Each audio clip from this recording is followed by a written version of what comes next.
এখন এই যে জিনিসটা জড়ানো আছে, এই আবরণ যদি কেউ খুলে ফেলে, এই কাপড়টা ভেতরে বুঝতে পারবেন যে কি আছে। আমার তো মনে হচ্ছে ভেতরে মনে একটা বাস আছে, সবই ফাঁপা। বাইরে থেকে মনে হচ্ছে কি না কি। আবহমান কাল থেকে ইমান ইসলাম মনে করে অনেক নিয়ম নীতি আমাদের এই তিনটা দেশে, বিশেষ করে ভারত, পাকিস্তান, বাংলাদেশে অনেকেই এবাদত মনে করে চালিয়ে আসছে, অথচ এগুলো এবাদত নয়। এই তিনটা দেশে ডক্টর আব্দুল্লাহ জাহাঙ্গীর মানে প্রায় 500-র উপরে জাল হাদিস প্রমাণ করেছেন যে এগুলো হাদিস না, মানুষের মুখের কথাকে মানুষ হাদিস বলে চালিয়ে দেয়। তার ভেতরে অন্যতম আউয়ালু মা খালাকাল্লাহু নূরি, সর্বপ্রথম আল্লাহ নবীজির নূর বানিয়েছেন। এটা মিথ্যা কথা, এটা একটা আরবি প্রবাদ। এটাকে হাদিস বলে অনেকে চালিয়ে, বিশেষ করে কুমিল্লা, ফেনী এই লাইনের অনেকে ওয়াজ করছে সুর দিয়ে, সর্বপ্রথম আল্লাহ নবীর নূর বানিয়েছেন, ওনারে না বানালে কিছুই বানাতেন না। অথচ কোরআনে কারিমে আল্লাহ প্রমাণ দিয়েছেন সর্বপ্রথম আল্লাহ পাক বানিয়েছেন কলম। কি? নুন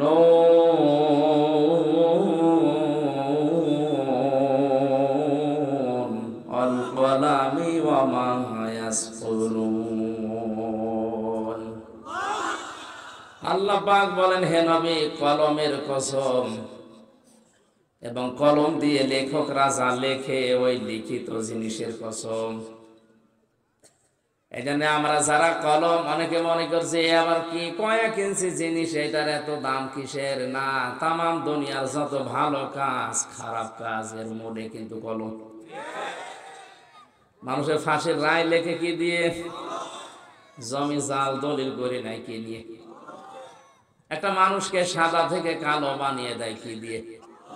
যত কিছুর মূলে আপনি হাত দিয়ে দেখবেন কলম। এজন্য কলমের অনেক দাম। এটা যার হাতে থাকে ওকেও আল্লাহ কসম দিচ্ছে, সাবধান, তুমি যা লিখছো এই লিখিত জিনিসেরও কসম দিলাম। হয়তো অধ্যাপক সাহেব 20 বছর পরে পৃথিবীতে থাকবে না, এমন কিছু লিখেছে যেটা থাকবে। ওইটার দ্বারা জাতি যদি উপকার পায়, আল্লাহর পথের সন্ধান পায়, কিয়ামত পর্যন্ত কবরের সওয়াব যেতে থাকবে। আর ওইটার দ্বারা যাতে যদি পথভ্রষ্ট হয়, আল্লাহর পথ থেকে যদি মানুষকে সরানোর জন্য লিখে থাকে, যতদিন পর্যন্ত মানুষ গোমরাহ হবে ওনার কবরের শাস্তি যেতে থাকবে।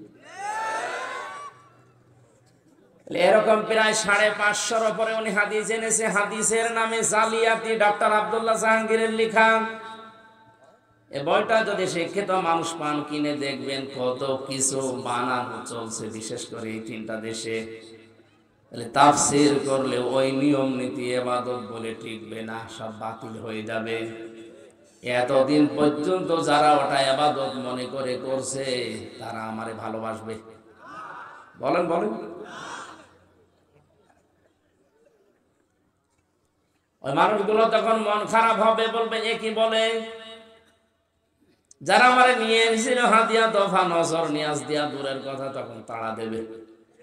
আল্লাহ জানে হারাজন দিয়ে জানিয়েছেন, কোরআন প্রচার করতে গিয়ে কারো মুখের দিকে আপনার তাকানোর দরকার নেই।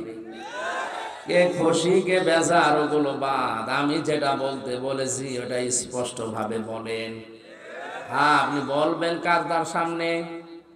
ওয়ানজালনা ইলাইকা যিকরা লিতুবাইয়িনা লিন-নাস মা নুজিলা ইলাইহিম ওয়া লাআল্লাহুম ইয়াতাফাক্কারুন। সূরা নাহাল 14 নম্বর পারার 11 নম্বর পৃষ্ঠার 3 নম্বর লাইনের 44 নম্বর আয়াতের শেষের দিকে আছে। এটা তাফসীরে ফি জিলালিল কোরআনে পাবেন। আল্লাহ পাক বলেন, হে নবী, এই কোরআন, এই জিকির, এই উপদেশ বাণী আপনাকে আমি দিয়েছি, এটা শুধু চুমা খাবেন। হ্যাঁ, স্পষ্ট ভাষায় আপনি বর্ণনা দেবেন, ব্যাখ্যা করবেন। কাদের সামনে? লিন্নাস, মানুষের সামনে। কার সামনে? এই যে লাম শব্দটা আরবি গ্রামার অনুযায়ী তাফসিরে ব্যবহার হয় 13টা অর্থে। এর 1 নাম্বার অর্থ হচ্ছে লাম ব্যবহার করা হয় জীবিত মানুষদের জন্য। তাহলে কোরআন প্রচার করা লাগবে জীবিত মানুষদের সামনে না মরা মানুষের সামনে? অথচ এদেশের কৃষ্টি কালচার পাল্টিয়ে ফেলেছে অনেকে। কোরআন পড়াও হয় মানুষ মরে গেলে। আর আমার তো যতটুকু ধারণা, মানুষ মরে গেলে যদি কেউ কোরআন পড়ে, ওর জীবন যদি কোরআনের উপরে না চলে, ওর শাস্তি আরো বাড়বে। কারণ ফেরেশতা আজরাইল একা আসে না, হাজার হাজার ফেরেশতা তার সাথে আসবে। আপনি লোকটা মরে গেছে, এখন পড়ছেন ইউসিকুমুল্লাহু ফি আওলাদিকুম লিযযাকারি মিসলু হাযযিল উনসায়াইন।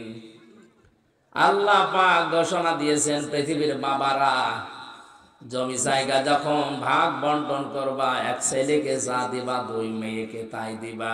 এটা আমার আইন। এটা কি?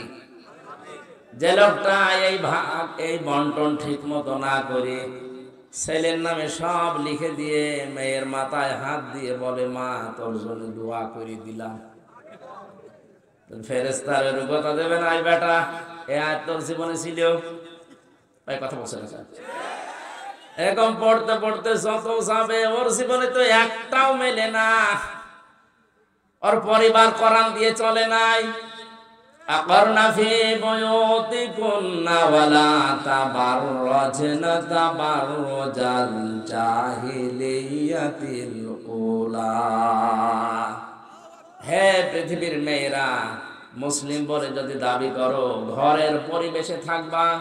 বাইরে যদি যেতে হয়, জাহিলি যুগের মেয়েদের মতো রূপ সৌন্দর্য প্রদর্শন করে বের হবা না। এটা আমার আইন। এটা কি? প্রথম শব্দ কি? আকরনা ফি বুয়ুতিকুন্না, তোমরা থাকবা ঘরের পরিবেশে। ঘরের ভেতরে থাকবা এ কথা না। ঘরের ভেতরে যেমন জানালা আছে, দরজা আছে, ভেন্টিলেটর আছে, বাইরে যদি যেতে হয় অসুবিধা নেই, সব জায়গায় যেতে পারবা, কিন্তু এরকম একটা কিছু দেওয়া লাগবে। জাহিলি যুগের মেয়েরা যেভাবে বের হতো, ওইভাবে যদি বের হও, পেছনের যে আমল আখলাক গুলো 2-1টা ছিল, ওগুলো আমি আল্লাহ সব ব্যর্থ করে দেব, নষ্ট করে দেব। তাফসিরে কাবিরের ভেতরে, খাসেনের ভেতরে পেয়েছি তাবাররুজের অর্থ হয় 3টা। কয়টা? 1 নম্বরে তাবাররুজের অর্থ, কোন মহিলা যখন রাস্তাঘাটে আসার নিয়ত করে বের হয়, তখন তার সাজগোজ বেড়ে যায়। ঘরের ভেতরে থাকে একরকম, বাইরে আসলে ওদের সাজ বেড়ে যায় না। 2 নম্বরে যখন বাইরে আসে, তখন পোশাক আটসাট হয়ে যায়, ছোট খাটো চোস পায়জামা পরে যারা, এটা হারাম, জায়েজ নেই মেয়েদের জন্য। 3 নম্বরে মেয়েরা যখন রাস্তায় আসে, তখন মাজা হেলে দুলে চলতে থাকে। এই যে তাবাররুজের 3টা অর্থ বললাম, এই 3টাই তো আমি বানালাম নাকি? যারা ব্যাখ্যা করে, কোরআনের তাফসীর লেখে, তারা লিখেছে এটা অবশ্যই তারা সাহাবীদের থেকে, নবীর কাছ থেকে এই ব্যাখ্যাটা পেয়েছে, না তো লিখতো না। আপনি বলেন তো, তাবাররুজের এই 3টা অর্থ কোন মেয়ে লোকের ভেতরে এখন পাওয়া যায় না? যায় না। এই জন্য বিশ্বনবী কোন মহিলাকে কিন্তু দাজ্জুস বলে গালি দেননি। উনি গালি দিয়েছেন আদ-দাজ্জুসু লা ইয়াদখুলুল জান্নাহ। শব্দের দিকে খেয়াল করেন, এটা কিন্তু মুযাক্কার, পুরুষবাচক শব্দ। ওই পুরুষকে দাজ্জুস বলা হয় যে তার মেয়েকে, যে তার বোনকে, তার মাকে, তার বউকে পর্দায় রাখতে পারে না, ওটা যেই হোক ও দাজ্জুস। ইয়াদখুলু মুযারে বর্তমান, ভবিষ্যৎ, প্রেজেন্ট, ফিউচার। দাজ্জুস লোকটা জান্নাতে মরে গেলে যাচ্ছে না, যাবেও না। এই আয়াত যখন হাফেজ সাহেব আপনার লাশের পাশে পড়বে, আপনার বউ তো যে কায়দায় চলছে, আপনার মেয়ে যে কায়দায় চলছে, বলেন তো ফেরেশতার মনে ছিল না পাগলকে যদি বলা হয় বা শাঁখো নাড়াবি না, বলবো আমার মনে ছিল না। ফেরেশতাকে তো আপনি আরো মনে করে দিচ্ছেন। এই জন্য কোরআন শোনানো লাগবে, বোঝানো লাগবে মরা মানুষকে। বলেন বলেন, এখানে যারা আছে আমরা জীবিত, কোরআন যেভাবে উপস্থাপন করার ধরন আমরা পেলাম, আমরা আজ সামনে নিয়ে তাফসীর কোরআন মাহফিল লিখেছেন, আমরা তেলাওয়াত কিন্তু আয়াত থেকে তাফসীর আকারে বলা শুরু করব ইনশাআল্লাহ। আর কোরআনে কারীম যদি কাউকে হেদায়েতের পথ দেখাতে না পারে, জান্নাতের পথ বলে দিতে না পারে, বিশ্বাস করেন কোরআনে আছে যালিকাল কিতাবুল লা রাইবা ফি। এখানে আলেম নাই? আমার আগে যিনি কথা বলছিলেন এই যে আলেম, এই যে কিতাবের আগে আলিফ লাম দেওয়া আছে, বগুড়াবাসী কথা 2 ঘন্টা 5 ঘন্টা দরকার নেই। বিশ্বনবী পৃথিবীতে সর্বশেষ ভাষণ দিয়েছিলেন মাত্র 27 মিনিট। এটা এমন ঐতিহাসিক ভাষণ, কিয়ামত পর্যন্ত মানুষ এই ভাষণটা নিয়ে গবেষণা করছে, কুল কিনারা আজও শেষ করতে পারেনি। ওনার 27 মিনিটের বক্তব্যে তামাম দুনিয়া চলে, আর আমরা 27 ঘন্টা বললেও কথা শেষ হয় না, কারণ আমাদের কথায় কোনো মাল মশলা নেই, মানে কথা অল্প শোনেন।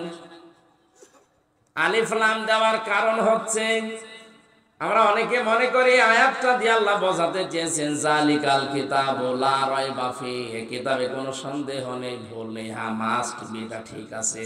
কিন্তু বাস্তবতা হচ্ছে আলিফ লাম দেওয়ার পেছনে কারণ, পৃথিবীতে একটা মাত্র কিতাব আল্লাহ নাযিল করেছে যেটা দিয়ে মানুষকে জান্নাতের পথ দেখাতে পারে, তার নাম কোরআন শরীফ। কোরআন ছাড়া জান্নাতের পথ আপনাকে পৃথিবীর অন্য কোনো কিতাব দেখাতে পারবে না। এমনকি হেদায়েত দেওয়ার মতো কোনো কিতাব এখন আর দুনিয়ায় নেই কোরআন বাদ দিয়ে। আয়াতের ব্যাখ্যায় আমি হাদিস পেয়েছি, আল্লাহর নবী বলেন মানিত্তাবাআল হুদা বিগাইরিল কোরআন আদাল্লাহুল্লাহ। তিরমিজির হাদিস। আল্লাহর নবী বলেন কোরআনে কারীম বাদ দিয়ে পৃথিবীর কোন জায়গায় যদি কেউ ছোটাছুটি করে, দৌড়িয়ে যায়, তার নিয়ত যতই ভালো থাকুক যে আমি ভালো হতে যাচ্ছি, এই ভালো করে শুনেন, কোন মানুষের নিয়ত যত বড় শুদ্ধ থাক, ভালো থাক, সহি থাক যে আমি ভালো হতে যাচ্ছি, কিন্তু সেখানে যদি কোরআন না থাকে, কোরআনের কর্মসূচি না থাকে, এই হাদিসের ব্যাখ্যা হচ্ছে আদাল্লাহুল্লাহ। শব্দটা খুব মারাত্মক শব্দ, আদাল্লা ইউদিল্লু বাবে ইফআল থেকে এসেছে। বাংলা অর্থ কি দাঁড়ায় জিজ্ঞাসা করেন তো? যদি নবী দল্লা দিতেন, দল্লা ইয়াদিল্লু, বাংলা অর্থ আসতো আপনি নিজেই নিজেকে খারাপ বানিয়ে ফেলেছেন। কিন্তু আদাল্লা শব্দ আসার কারণে বাংলা অর্থ দাঁড়াবে আপনার হয়তো নিয়ত ভালো ছিল, কিন্তু কোরআন সেখানে ছিল না, এজন্য আল্লাহ নিজে দায়িত্ব নিয়ে আপনাকে খারাপ বানাবে। এ কথার লোড টের পাচ্ছেন কত? হেদায়েত দেওয়ার একচ্ছত্র মালিকানা হামজার। বলেন বলেন, আমরা সবাই বিশ্বাস করি মানুষকে হেদায়েত দিতে পারে শুধুমাত্র কে? এটা নবীজিও পারে না। নবীজি যদি পারতেন, ওনার চাচা আবু তালেবকে মুসলমানে বানিয়ে ফেলতেন। কানের কাছে যে বলেছিলেন ইয়া আম্মি আবি তালিব লা ইলাহা ইল্লাল্লাহ হাজ্জুল লাকা ইনদাল্লাহি ইয়াউমাল কিয়ামাহ, রাহুল বুখারী। হে চাচা, জোরে বলা লাগবে না, আমার কানের কাছে মুখ নিয়ে শুধু আস্তে করে আল্লাহর ঘোষণা দেন যে লা ইলাহা ইল্লাল্লাহ মুহাম্মাদুর রাসূলুল্লাহ বলার দরকার নেই, কারণ ওটা আমি নিজেই জানি। আপনি শুধু আল্লাহর ঘোষণাটা আমার কানের কাছে শোনান যে আমি সাক্ষী আছি, তাহলে কিয়ামতে ঝগড়া করে আপনাকে আমি জান্নাতে দিয়ে দেব। পাশে দাঁড়িয়েছিল আবু সুফিয়ান আর আবু জেহেল, ডাক দিয়ে বলে নেতা পড়বা, সারা জীবন বাপদাদার ধর্ম অনুসরণ করলে, এখন এই নতুন ধর্ম ভাতিজা এনেছে, এটা মেনে নিয়ে কলঙ্কিত হবা। নবীজির মুখের দিকে তাকিয়ে বলে ভাতিজা মুহাম্মদ, তুমি আমারে মাফ করে দিও, আমি পারলাম না। আমি এটা পড়ে যদি মারা যায়, মানুষ আমারে কাপুরুষ বলবে, ভীরু বলবে, তুমি আমারে মাফ করে দিও। নবীজির মন খারাপ হয়ে গেল। আল্লাহ জিবরাইলকে বললেন, যান এই আয়াতটা নিয়ে ওনাকে শোনান। ইন্নাকা লা তাহদি মান আহবাবতা ওয়ালাকিন্নাল্লাহা ইয়াহদি মান ইয়াশা। সূরা কাসাস 20 নাম্বার পারা 11 নাম্বার পৃষ্ঠার 10 নাম্বার লাইনে 56 নাম্বার আয়াতের প্রথম অংশে আছে। এটা ইবনে কাসিরে পাবেন। আল্লাহ পাক বলেন, হে নবী, মন খারাপ করেন কেন? হেদায়েতকে আমি আপনার হাতে দিয়েছি যে যাকে ভালোবাসেন তাকে দিয়ে দেবেন। আপনি যাকে পছন্দ করেন, ভালোবাসেন, তাকে আপনি দিতে পারবেন না। আমি জানি হেদায়েত কাকে দিতে হয়, ওটা আপনার চাইতে আমার ভালো জানা আছে। এই লোকটা আপনার চাচা, আমি জানি। সারা জীবন আপনাকে লালন পালন করেছে, বাড়িতে রেখে আমি দেখেছি, কিন্তু লোকটা তো মন নেই। আপনি এত করে বোঝালেন, এত কায়দায় বললেন যে আমার কানের কাছে শুধু আল্লাহর ঘোষণাটা দেন, অন্তত আমি সাক্ষী থাকি। মুহাম্মাদুর রাসূলুল্লাহ বলারও দরকার নেই। এরপরেও লোকটা বলে নাই, ওর পেছনের দিকে তাকিয়ে বলে নাই, আমি ওকে মাফ করি নাই।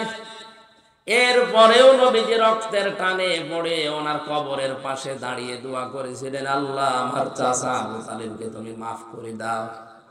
সঙ্গে সঙ্গে ফেরেশতা জিবরাইল এসে বলে, হে নবী, হাত নামান। কার জন্য হাত তুলেছে? মা কানা লিন নাবিয়্যি ওয়াল্লাযীনা আমানু আইয়াস্তাগফিরু লিল মুশরিকিন ইলা আখির আয়াত। সূরা তাওবা 11 নাম্বার পৃষ্ঠার 4 নাম্বার 11 নাম্বার পারার 4 নাম্বার পৃষ্ঠার 4 নাম্বার লাইনের 113 নাম্বার আয়াতের প্রথম অংশে আছে। এটাও ইবনে কাসিরে আছে। তাফসিরে ইবনে কাসিরে আল্লামা ইমাদউদ্দিন রাহমাতুল্লাহ আলাইহি বলেন, নবীজি যখন হাত তুলেছিলেন, আল্লাহ বললেন ফেরত দেন। আপনার মাথায় যদি মগজ থাকে, ভাবেন তো, যে লোকটা কোনোদিন হাত তোলা লাগে না, মনের ভেতরে কামনা আসলেই কবুল হয়ে গেছে। নবীজিকে আল্লাহ এত বড় পাওয়ার দিয়েছিলেন, উনি হা বললে হালাল হয়ে যেত, না বললে তামাম দুনিয়ার জন্য ওটা হারাম হয়ে যেত। এই দুনিয়ায় বসে একবার আঙ্গুল ইশারা করেছিলেন, চাঁদ 2 টুকরা হয়ে গেছে। এই পৃথিবীর ইতিহাসে এইটাই প্রথম, এইটাই শেষ। জমিন থেকে শুধু পা তুলেছিলেন, একবারে চলে গেছে আরশে। সুবহানাল্লাহ বলতে পারেন? তাহলে যে ক্ষমতা, পাওয়ার আপনি টের পেলেন কি? কোন জায়গার তার মর্যাদা কি? তিনি সারে শরীয়ত প্রণেতা। শুধু আল্লাহ বিধান দিয়েছেন তা না, উনি সেটা হালাল বলতেন হালাল, হারাম বললে হারাম। এত বড় পাওয়ার তার। এই লোকটা হাত তুলে বসে আছে, জিবরাইল এসে হাত নামিয়ে বলছে, হাত নামান। কার জন্য হাত তুলেছেন আপনি? এই লোকটা আপনার চাচা, আল্লাহ জানে, কিন্তু লোকটা তো মুশরিক। লোকটা কি? কোন নবীর জন্য, কোন ইমানদারের জন্য এটা জায়েজ না, শোভনীয় না, উচিত না, বৈধ না যে কোন মুশরিকের জন্য আল্লাহর কাছে ক্ষমা চাবে। ওয়ালাউ কানু উলি কুরবা, যদিও এটা নিজের নিকট আত্মীয় হয়। বগুড়া বাসে কিন্তু বিবেক খাটান। বিশ্ব নবীর মতো এত বড় পাওয়ারফুল লিডার দুনিয়াতে আর আসে নাই, কিয়ামত পর্যন্ত আসবে না। আল্লাহর ঘোষণা দেওয়া নেতৃত্বের গুণাবলী একজনের ভেতরে ছিল, তার নাম মুহাম্মদ রাসূলুল্লাহ। এজন্য আল্লাহ তাকে নেতা বলে ডাক দিয়েছেন কোরআনে, ইয়াসিন, হে নেতা। শব্দটা কঠিন শব্দ। হে নেতা বলে দুনিয়াতে একজন মানুষকে আল্লাহ তার জবান দিয়ে ডাক দিয়েছেন। পৃথিবীর আর কারো নামের আগে পরে ইয়াসিন নেই। সুবহানাল্লাহ বলতে পারবেন? এই নবীজি নিজের আপন চাচার জন্য হাত তুলে বসে আছে, আল্লাহ হাত ফেরত দিচ্ছে। চাচা মুশরিক এই কারণে, আর আমরা টাটকা মুশরিক মরে যাই। 10টা গরু জবাই করে তারে জান্নাতে দিয়ে আসি, মনে হয় যে কন্ট্রাক্টরই নিয়েছে। হেদায়েত আল্লাহ নবীর হাতেও দেয়নি, তাহলে দিলে আমাদের পর্যন্ত আসতো না। কথা বুঝতেছে? শব্দটা কি ছিল বলেন তো? আদাল্লাহ ইউদিল্লু। বাবে ইফাল থেকে আসার কারণে বাংলা অর্থই দাঁড়িয়ে গেছে। আপনি হয়তো ভালো নিয়ে তো কোনো জায়গায় গিয়েছিলেন, কিন্তু সেখানে কোরআন ছিল না, কোরআনের কর্মসূচি ছিল না। আল্লাহ নিজে দায়িত্ব নিয়ে হেদায়েতের রাস্তা থেকে ধাক্কা দিয়ে আপনাকে ফেলে দেবে। এ হাদিস শোনার পরে কি সিদ্ধান্ত নেওয়া যায় না যেখানে কোরআন নেই, ওই পীরের দরবার যদি আমার বাবাও তৈরি করে, ওই দরবারে আমি নেই? কারণ ওখানে যদি থাকি আমারে খারাপ বানাবে কে? আমার মনে হয় ভাষা বোঝে না। ভাষা বোঝে? যেখানে কোরআন নেই ওখানে যদি আমি ভালো হওয়ার নিয়তেও চাই, আমাকে গোমরা বানিয়ে দেবে কে?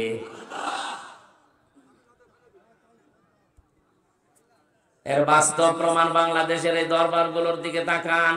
48,000-এর উপরে সরকারি জরিপে এখন পীর। অধিকাংশ দরবারে দেখতে পাচ্ছি আমরা মানুষ যাওয়ার পরে আরো ভালো হওয়া পরিবর্তে খারাপ হয়ে যাচ্ছে।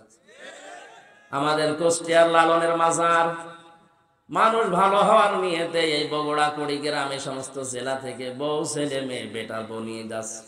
ভালো হওয়ার পরিবর্তে আরো খারাপ হয়। আগে বিড়ি খেত না, এখন বিড়ি খায়।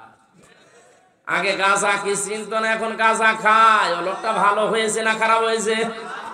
খারাপ হওয়ার পেছনে কারণ আমি পেয়েছি হাদিসটা। কোরআন ওখানে চলে না, ওখানে প্রকাশ্য শিরিক চলে। আর আমার তো যতটুকু ওর পাশে বাড়ি, বাস্তবে দেখেছি সারা বাংলাদেশ মিলিয়ে আপনি যতটুকু গাঁজা পাবেন তার চাইতে বেশি গাঁজা পাওয়া যাবে দরবারে। পুলিশ পাহারা দিয়ে গাঁজা খায়, বলেন সুবহানাল্লাহ।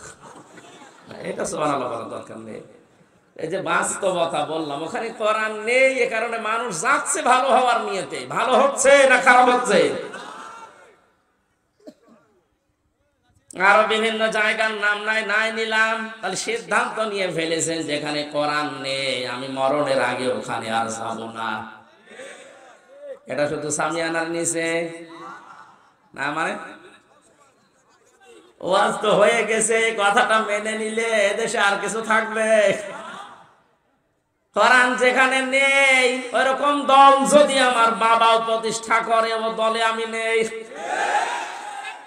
এইটা হালকা রাজনীতি না? আমার মনে হয় মাথায় যদি মগজ থাকে, আপনি হাদিস বুঝেছেন, এরপরও যদি কেউ না বোঝার ভান করে থাকে, ওর কপালে আর হেদায়েত নেই। দরুদ আর সালাম পড়ছে নবী মুহাম্মদ রাসূলুল্লাহ সাল্লাল্লাহু আলাইহি সাল্লামের প্রতি। আজকের তেলাওয়াত কিন্তু আয়াত সূরা ফুরকানের 63 নাম্বার আয়াত, একটা মাত্র আয়াত পড়েছি। আমাকে আল্লাহ যতটুকু যা দিয়েছে কোরআন সম্পর্কে, এই আয়াত থেকে শেষ পর্যন্ত প্রায় 12টা গুণ অর্জন করা লাগবে কেউ যদি রহমানের বান্দা বলে দাবি করে। কয়টা? ফাদখুলি ফি ইবাদি ওয়াদখুলি জান্নাতি। আল্লাহ পাক বান্দাদের ভেতরে আর আমার বান্দা যারা হয়ে যাবে তাদেরকে দিয়ে আমি জান্নাত পরিপূর্ণ করব। সুতরাং আমরা জান্নাতে যেতে হলে বান্দা হওয়া লাগবে কার? আরো জোরে বলেন। আমরা যে আল্লাহর বান্দা এ পরিচয় দিতে কি লজ্জা মনে হয় না? আমরা আরো আনন্দ পাই, কারণ কোরআনে কারিমে বিশ্ব নবীকে আল্লাহ বান্দা বলে ডাক দিয়েছেন। ওয়াইন কুনতুম ফি রাইবিম মিম্মা নাযালনা আলা আবদিনা। তোমাদের যদি সন্দেহ লাগে আমার বান্দা মুহাম্মদের উপরে আমি যা নাজিল করেছি এ ব্যাপারে যদি তোমাদের সন্দেহ লাগে, তাহলে কোরআনের মতো একটা কোরআন বানিয়ে আমার সামনে নিয়ে আসো। তাহলে নবীজিকে এখানে ডাক দিয়েছেন কি বলে? বলেন না কেন? নবীজি যদি আল্লাহর বান্দা পরিচয় দিতে গর্ববোধ করে, তা আপনি কেন বলেন যে আমি অমুক পীরের গোলাম? এটা হারাম। পৃথিবীতে আমরা বান্দা, গোলাম কার? আমরা রাসূলুল্লাহর গোলাম না? অনেক জেলাতে জিকিরের আওয়াজ শোনা যায়, ইয়া রাসূলুল্লাহ ইয়া রাসূলুল্লাহ জিকির করছে, এটা জায়েজ নেই। পৃথিবীতে জিকির হবে একজনের, তার নাম আরো জোরে। হ্যাঁ, রাসূলুল্লাহর নামে আপনি দরুদ পড়তে পারেন, জিকির করতে পারবেন না। কথা বুঝতেছে? কারণ মানুষের এই যে কলব আল্লাহ দিয়েছেন, যেটা মানুষের আত্মা, এটা শান্ত করার জন্য পৃথিবীর কোন নাম দিয়ে এটা শান্ত করা সম্ভব না। কোরআনে কারীম জানিয়েছে, আলা ফি যিকিরিল্লাহি তাতমাইন্নুল কুলুব। মানুষ যদি নিজের জীবনকে শান্ত করতে চায়, আমি আল্লাহর নাম জপতে বলো। তাহলে পৃথিবীতে আল্লাহর নাম ছাড়া কারো নামে জিকির, আরো জোরে বলেন। আমরা যে আল্লাহর বান্দা দাবি করছি, মনে করছি, এটাতে আমাদের কোনো অপমান নেই, আমরা আরো খুশি। আমরা বান্দা কার? না রাসূলুল্লাহর? বলেন বলেন। হ্যাঁ, রাসূলুল্লাহর বান্দা দাবি করা যেখানে জায়েজ নেই, সেখানে পীরের গোলাম দাবি করা জায়েজ হয় কি করে? সুতরাং এরকম ভুল পথে যারা আছেন, ফিরে আসবেন। এই পৃথিবীতে আমরা একজনের বান্দা, গোলাম, দাস, সার্ভেন্ট যাই বলেন, তিনি আমাদের মালিক আল্লাহ। জবান খুলে বলেন কে? ওই আল্লাহ বলেন, আমার বান্দা যারা দাবি করবে তাদের ভেতরে 12টা গুণ পাওয়া যাবে, নারী হোক আর পুরুষ হোক। ওয়াইবাদুর রহমানিল লাযিনা ইয়ামশুনা আলাল আরদি হাওনা। আমি রহমানের বান্দারা যখন জমিনে চলাফেরা করবে, তখন এরা অহংকার নিয়ে, ডাট নিয়ে চলবে না, এরা নম্র হয়ে, ভদ্র হয়ে চলবে। এই আয়াতের ব্যাখ্যায় আমি একটা হাদিস পেয়েছি, এই ভালো করে শুনুন। আমার বয়স এখন 33 বছর। নবীজি বলেন, তোমার জীবনের পেছনের ইবাদত বন্দেগী কবুল হচ্ছে কিনা বা হয়েছে কিনা যদি দেখতে চাও, তাহলে নিজের জীবনের দিকে তাকিয়ে এইটা লক্ষ্য করবা যে তোমার মানুষের সাথে আচরণ কেমন। মানুষের সাথে মুআমালাত, মুআশারাত, আচরণ যদি ভালো হয়, পশুর মতো না হয়, মানুষের মতো হয়, তাহলে বুঝবা যে তোমার ইবাদত পেছনেরটা কবুল হয়েছে। আমাদের অতিথি সাহেবের একটা কথা আমার কোরআনে কারিমের সাথে মিলেছে, কানে এসে বেজেছে। আমরা অনেকেই মনে করতাম আদম আলাইহিস সালামকে আল্লাহ বানিয়ে ফেরেশতাদেরকে বলেছিলেন সেজদা দাও। এই কথা আমরা জানি না। কেন সেজদা দেওয়ার জন্য বলেছিলেন? আমরা তাফসীর অনেক জায়গায় অনেক ভাবে শুনেছি যে এই কারণে ফেরেশতাদেরকে বিভিন্ন জিনিসের নাম দেখিয়ে বলেছিলেন এগুলোর নাম বলো। ফেরেশতারা বলতে পারে নাই, আদম নবী বলে দিয়েছে, এই জন্য তার সেজদা দেওয়ার জন্য না। কথা এতটুকু না, আসল কথাটা এর ভেতরে নেই। এখন আধুনিক তাফসীর পড়লে আপনি পাবেন। এখন যদি বলেন তাহলে 1200 বছর 1300 বছর আগের যে তাফসীর, এগুলো ভুল না? ভুল না। যোগের জ্ঞানের আলোকে, বাস্তবতার নিরিখে আপনাকে মেলানো লাগবে। 1500 বছর আগে কেউ কল্পনা করেছে যে কম্পিউটার আবিষ্কার হবে? এক কথা বলেন না কেন? ভিডিও ক্যামেরায় যে চলছে, একটা জিনিস অতীত হয়ে যাওয়ার পরে ওইটা আবার হুবহু ভাবে দেখানো যায়। এই ক্যামেরা আবিষ্কার হওয়ার আগে কারো মাথায় কল্পনা ছিল? কোরআনে কারিমে আল্লাহ জানিয়েছেন, ফামাইয়ামাল মিসকালা যাররাতিন খায়রান ইয়ারা। দুনিয়াতে কেউ যদি যাররা পরিমাণে ভালো খারাপ কাজ করে, কিয়ামতে তাকে ওইটা দেওয়া হবে। ঠিক আছে? না না, ঠিক নেই। হ্যাঁ, এখানে এরর আছে। কিন্তু আপনি আগের তাফসীর দেখেন, 1200 বছর আগে, 1000 বছর আগের তাফসীরে লেখা আছে দেওয়া হবে। কারণ ওই সময় তো ভিডিও ছিল না, ক্যামেরা ছিল না। ওনাকে যতই আপনি 1000 বছর আগে বোঝাতেন এটা কিন্তু তোমার দেখানো হবে, আপনাকে পাগল বলতো। কি বলেন আপনি? একটা জিনিস অতীত হয়ে যাওয়ার পর আবার দেখানো যায় কি করে? কিন্তু এখন যদি বলা হয়, দুধের বাচ্চাও বুঝবে। বঙ্গবন্ধু সেই 71 সালে কি ভাষণ দিয়েছে, ওটা হাত নাড়িয়েছে কি করে এখন দেখা যাচ্ছে। এক কথা বলেন এটা। 53 বছর আগের জিনিস যদি এখন দেখানো যায়, আমি মারা গেলে আমার এই 50 বছরের রেকর্ড আল্লাহ দেখাতে পারবে না, উনি এত দুর্বল। এজন্য এখন তাফসীর করা লাগবে। এরা মানে দেওয়া হবে না, এরা মানে দেখানো হবে। আপনি কাকে কোন জায়গায় কোন অবস্থায় থাপ্পড় দিয়েছেন অন্যায় ভাবে, কিয়ামতে আপনি ভিডিও ক্লিপ আকারে দেখতে পাবেন যে এই যে ক্ষমতার অপব্যবহার করে থাপ্পড় দিয়েছে। গোপন ষড়যন্ত্র করে কাকে কোন রাতে ধরিয়ে দিয়েছেন কেউ জানে না, ওই দিন দেখতে পাবেন। এটাকে 100 ভাগ বিশ্বাস করেন? বলেন। এটা 100 ভাগ বিশ্বাস যদি মানুষের ভেতরে থাকে, কোন কারণে নামাজ পড়ে, রোজা রাখে, এরপরও বিনা কারণে মিথ্যা মামলা দিয়ে মানুষকে আটকে রাখে। জেলখানায় 3টা বছরের ভেতরে থেকে আমি যেটা বুঝেছি, ওখানে 1 লাখের উপরে আসামি আছে সারা দেশে। আমার মনে হয় মিথ্যা মামলাগুলো বাতিল হয়ে গেলে 10,000 মানুষ জেলে থাকবে না। আন্দাজে 1 কেস দিয়ে রেখে দিয়েছি, বছরের পর বছর কিছু জানেই না।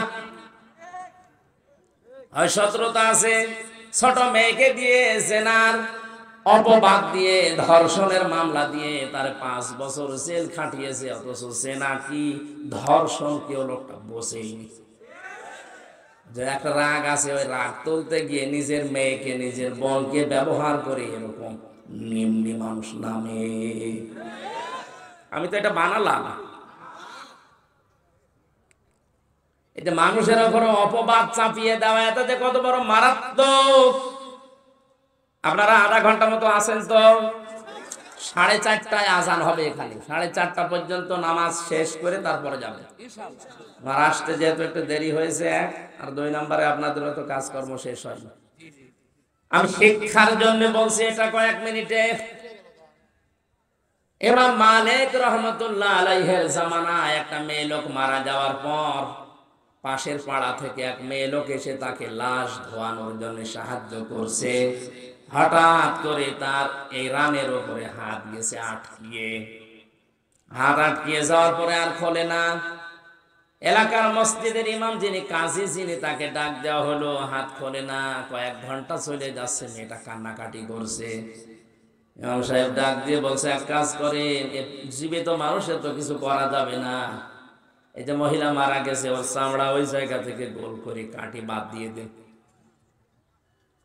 ওই মহিলার স্বামী আর সন্তান রাজি না। না, আমার মা খুব ভালো মানুষ, আমার স্ত্রী অনেক পরহেজগার নেককার, মারা গেছে, এখন তার চামড়ার এই রানের চামড়া কেটে বাদ দেবেন, এটা আমরা মানি না, দরকার ওই মহিলার হাত কেটে বাদ দেন। ওই মহিলার যারা দায়িত্বে আছে, স্বামী সন্তান, ওরা বলছে না, আমরা এসেছি উপকারের জন্য, আর এখন আমাদের হাত কেটে দেবেন, এটা আমরা মানি না। বড় বিচারক ডাক দেন। প্রধান বিচারপতি ওই সময় চিফ জাস্টিস ছিলেন ইমাম মালিক, মদিনায়। তাকে ডাক দিয়ে নিয়ে আসা হলো যে আপনি ফায়সালা দেন। উনি আসলেন ঘোড়ায় চড়ে, পর্দা দিয়ে মেয়েকে আটকিয়ে দিয়ে কয়েক ঘন্টা হয়ে যাচ্ছে, মেয়েটা কান্নাকাটি শুরু করেছে। ইমাম মালিক ডাক দিয়ে বলে, আল্লাহর বান্দি, সত্যি করে বলো কি কি করেছো। মেয়েটা সেই শুরু থেকে শেষ পর্যন্ত বললেন। ইমাম মালিক বলে, না, এর ভেতরে কোন রহস্য লুকিয়ে আছে, কিছু কথা তুমি বাদ দিয়েছ। উনি মনে করছে ইমাম মালিক সব জেনেছে। না, আমি কিছুই জানি না, আমি কোরআনের সাথে হাদিসের সাথে যে রাডার আমার হাতে আছে মিলিয়ে দেখলাম, এটা মিলছে না। তোমার হাত তো এমনিতে আটকিয়ে যাওয়ার কথা না, সত্যি করে বলো কি হয়েছে।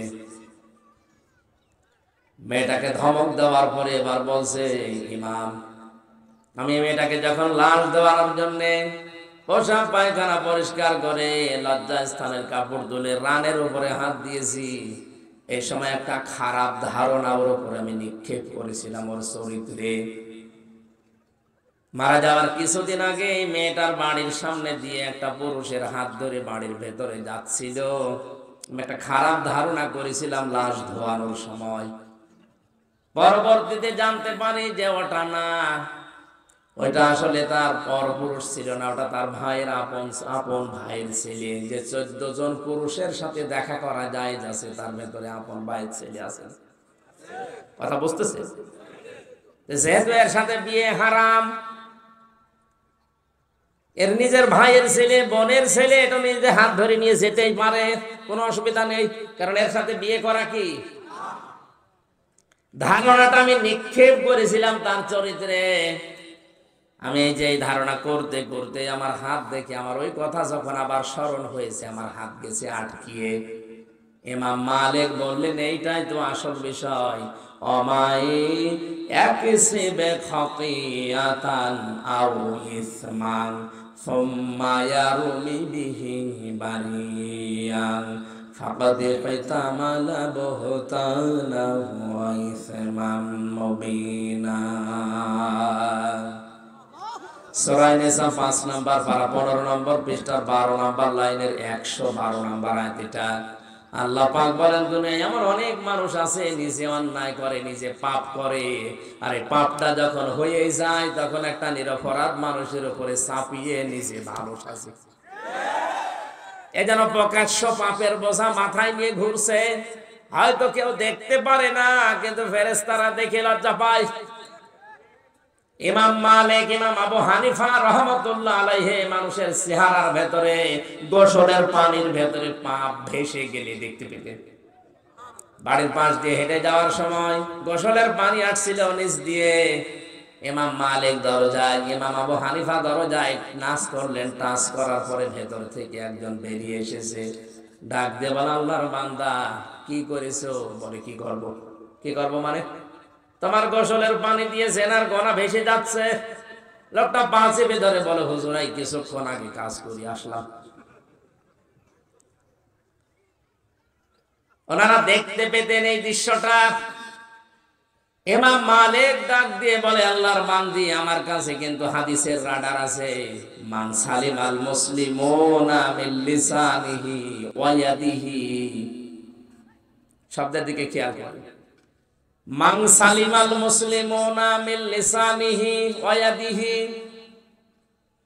ওই লোকটা আল্লাহর কাছে মুসলমান বলে গণ্য হবে যার হাতের দ্বারা, মুখের দ্বারা মানুষ শান্তি পায়। ঠিক আছে? না না, ঠিক নেই। কি বলেন? আমি ভুল বলছি, একটা বলতো ঠিক আছে। তাহলে এদের সামনে তো ভুল বললো, মনে হচ্ছে অসুবিধা নেই। আমি এই জন্য তো আলেম বসে আছে বললাম, শব্দের দিকে খেয়াল করবেন। মান সালিমাল মুসলিমুনা মিন লিসানিহি ওয়া ইয়াদিহি। মুসলমান ওইটা যার হাতের দ্বারা, মুখের দ্বারা মানুষ শান্তি পায়। শব্দ নেই, মুসলমান শান্তি পায়। আপনি হিসাব করে বলেন তো, আপনার হাতের দ্বারা, হাত মানে এই হাত না, ক্ষমতার হাত, পাওয়ারের হাত, আইনের হাত, টাকা পয়সার হাত, প্রভাব প্রতিপত্তির হাত, দলীয় হাত। হাতে এখানে আদনের 99টা অর্থ আছে। আমার এই সমস্ত হাত দ্বারা, আমার মুখের দ্বারা আসলে মুসলমানেরা কি শান্তিতে আছে? আরো আতঙ্কে থাকে, না জানি কখন ধরে নিয়ে যায়।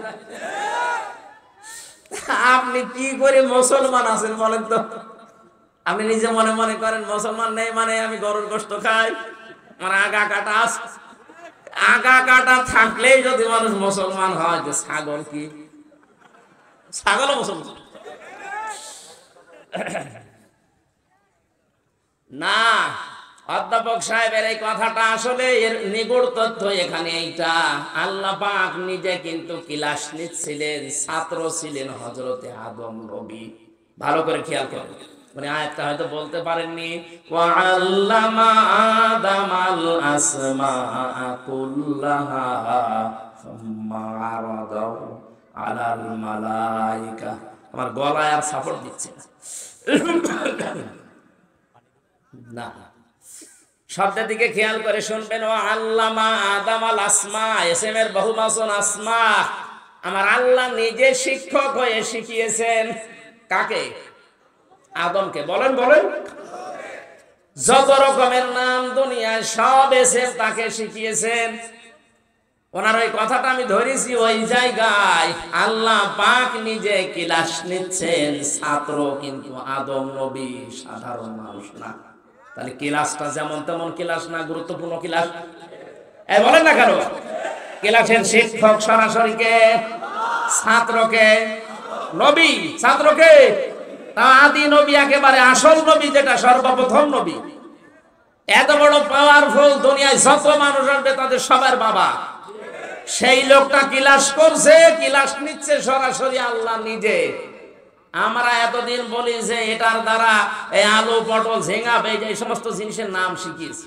এসএম মানে নাম মনে করি। এত বড় গুরুত্বপূর্ণ ক্লাসে কোনদিন আলু, পটল, ঝিঙ্গা, বেটা এগুলোর নাম শেখানো দরকার আছে? উনি শিখিয়েছিলেন যে এইটা যত রকমের ন্যায়, যত রকমের অন্যায়, সবগুলোর থিওরি ওই সময় আদমকে আল্লাহ শিখিয়ে দিয়েছেন এক ক্লাসে। এজন্য কিয়ামত পর্যন্ত আদমের সন্তান যারা আসবে তারা আর লেখাপড়া নাই করুক, কোনটা ন্যায় কোনটা অন্যায় ওর বিবেক থেকেও বুঝতে পারবে। এই শিক্ষাটা পেয়েছে কোন জায়গায়? ওই যে ক্লাসে, ওখান থেকে আমার বাবার পক্ষ থেকে আমরাও পেয়ে আসতেছি।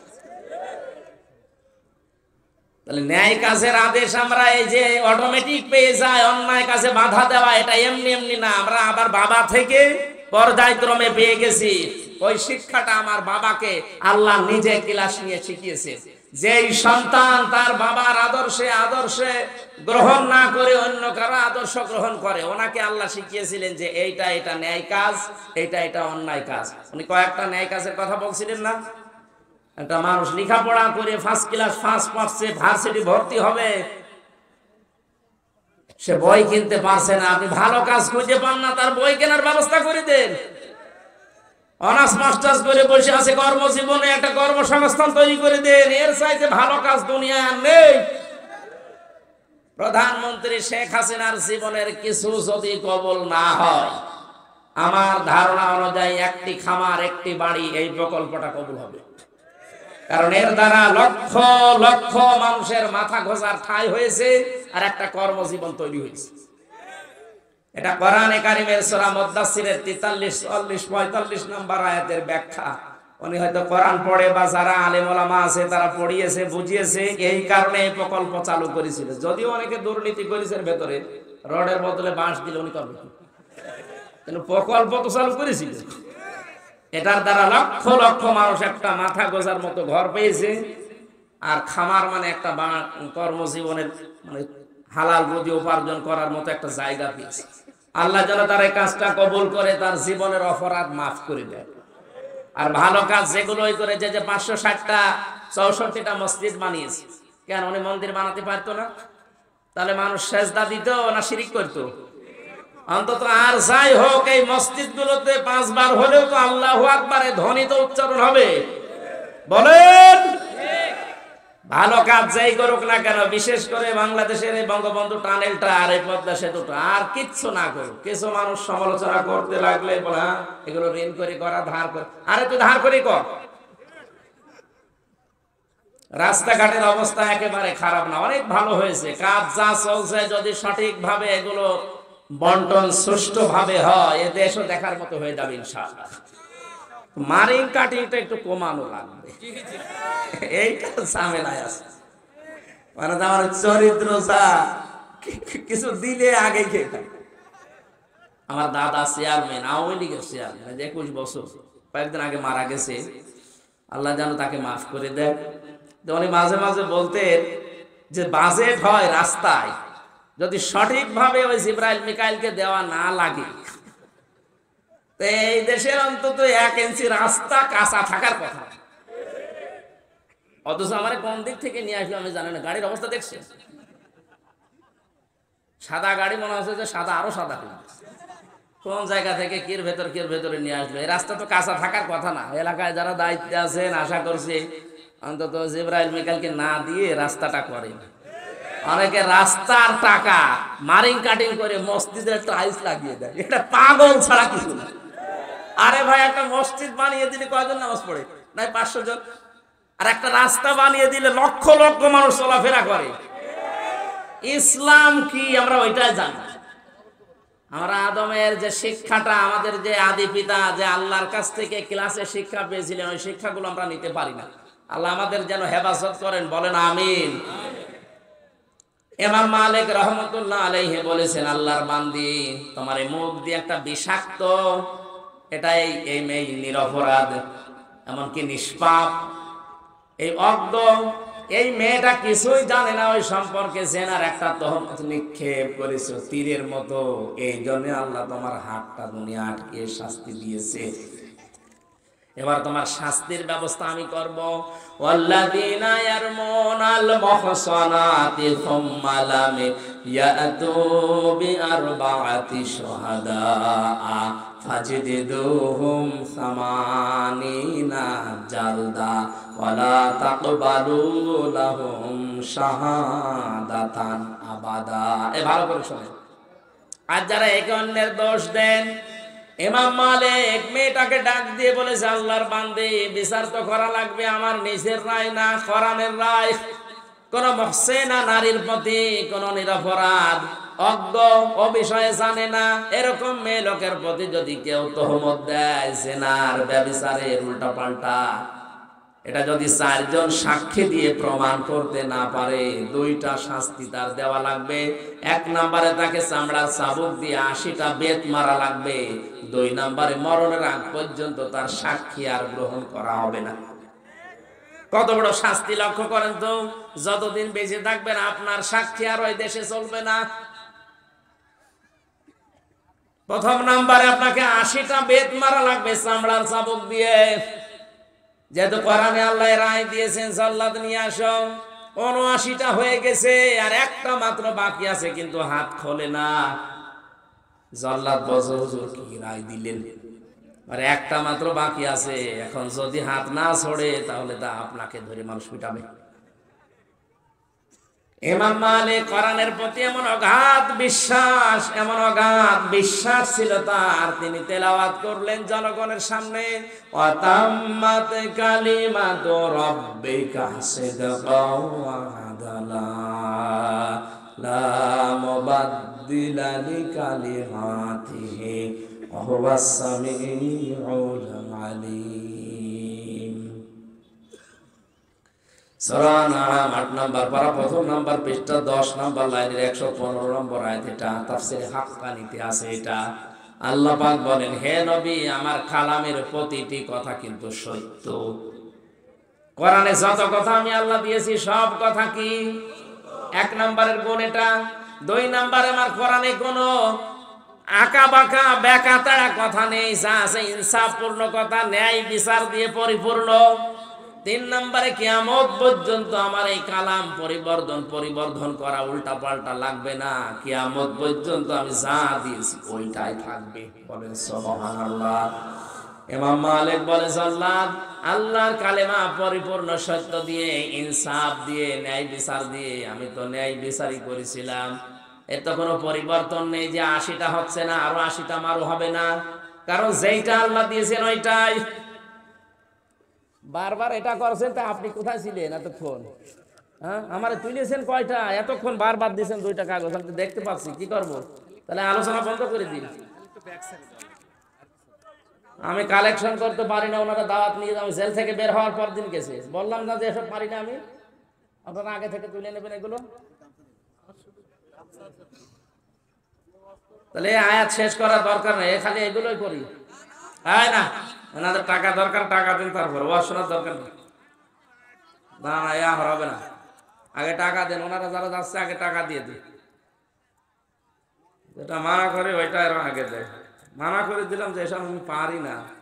যারা পারে এর কালেকশনের কিছু বক্তা থাকে আলাদা, এগুলো হাওয়া দেওয়া লাগে। এমনি মানুষের পকেট থেকে টাকা বের হয়, হাওয়া দিতে আমি পারি না, কারণ ওই ট্রেনিং আমার নেই। আমি বড় হয়েছি ওই রকম পরিবেশে। 4 আনা যে কাউকে নেব এরকম পরিবেশ তো ছিল না।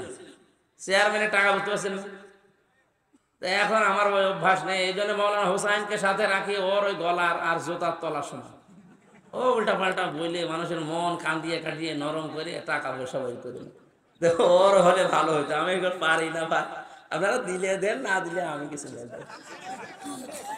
আমি পারি না তো জোর করে দেবেন না। যারা যাচ্ছে ওনাদের কাছে আসলে মাদ্রাসার মাহফিল না, মসজিদের মাদ্রাসার মাহফিল জোর করছে। আসলে 2বার কাগজ দিয়েছেন মাওলানা, আসলে কিছু মনে করেন না। আমি পারি না যখন বারবার দিচ্ছে তখন আমি বলতে না না, এভাবে করলে ওরা শুনবে না, শেষে উল্টা পাল্টা ধারণা করবে। বাইরে যে আবার গেবত করবে যে বুঝলাম না। দেন 5 মিনিট সময় দিচ্ছে, আগে যান।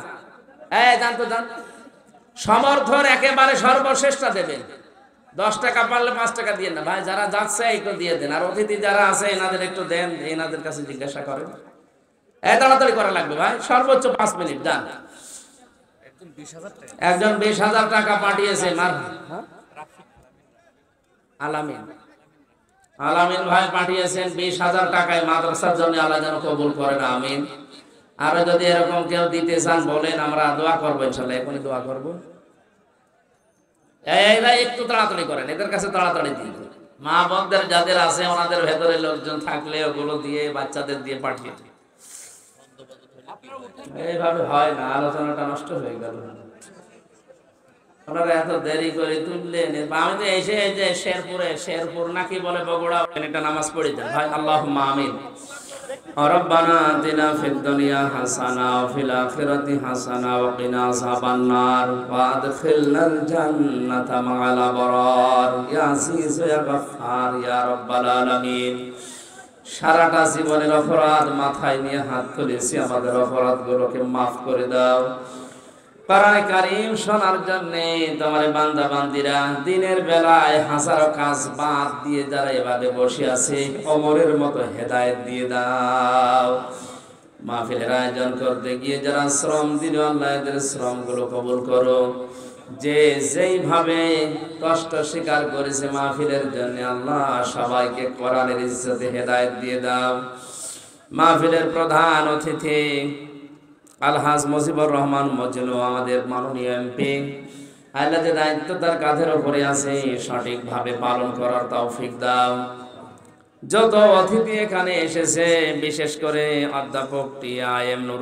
নুরুন নবী তারিক, প্রকৌশলী মোহাম্মদ আসিফ ইকবাল, জনাব আব্দুল হাই খোকন সহ ডাক্তার নজরুল ইসলাম বকুল ভাই সহ যত সম্মানিত মানুষেরা এসেছে, দুনিয়া আখিরাত তাদের উজ্জ্বল বানাও। জীবনের ভালো কাজগুলো মঞ্জুর করে নাও, অন্যায়গুলো আল্লাহ নিজ গণে ক্ষমা করে দাও। মা বাপ যারা হারিয়ে ফেলেছে, আমাদের পিতা মাতাকে কবরে মাফ করো। সম্মানিত মা বোনদেরকে তুমি আয়েশার মতো, খাদিজার মতো বানিয়ে দাও।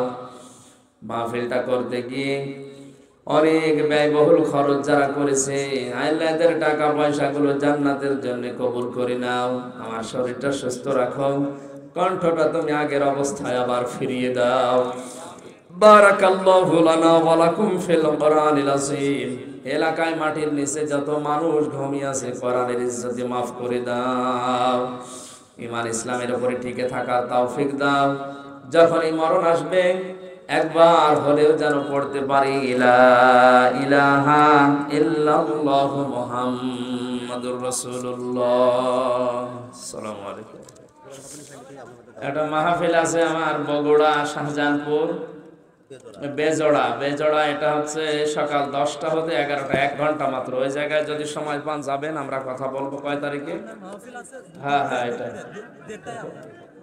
আমার জোহরের পর। ঠিক আছে ভাই।